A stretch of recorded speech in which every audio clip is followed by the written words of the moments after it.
Wel, Hen dechreuodd y busnes nôl yn 1881 a oedd e'n specialiso yn trwsio chariots. Na, mae rhain yn eitha unigryw. Fyny polar tyres, maen nhw'n considero nhw fel rhai o'r tyres gorau yn Lloegr. Ond, os chi'n edrych bach yn agosach... Wel, co rhywbeth fi wedi bod yn gweithio ar, car Mr Itoje. A chybod beth sy'n od? Chybod chi fel arfer yn cael 3 penalty notices a chi'n colli'ch licence?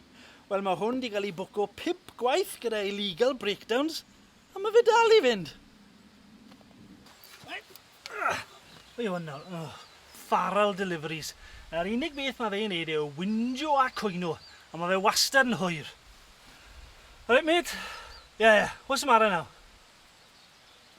Hey, where's my stuff? Hey, hold on, what do you mean now you weren't ready?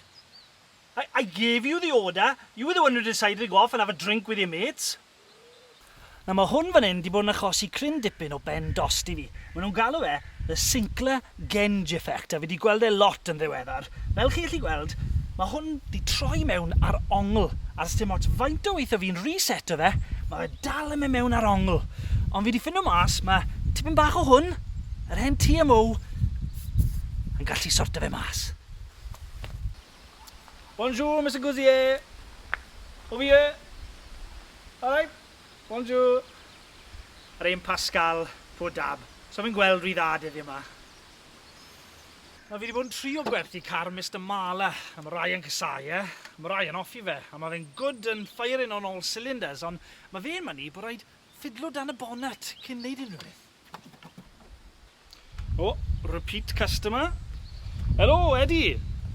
Yes. Oh, need your chariot fixing again, do you? Yeah. Oh, what happened then? The wheels have completely come off, are they? From a puncture from a triple crown in Cardiff. Yeah, sure, we can sort something out. Where is it? Ooh. Well, it might be a bit tricky if it's shoved all the way up there.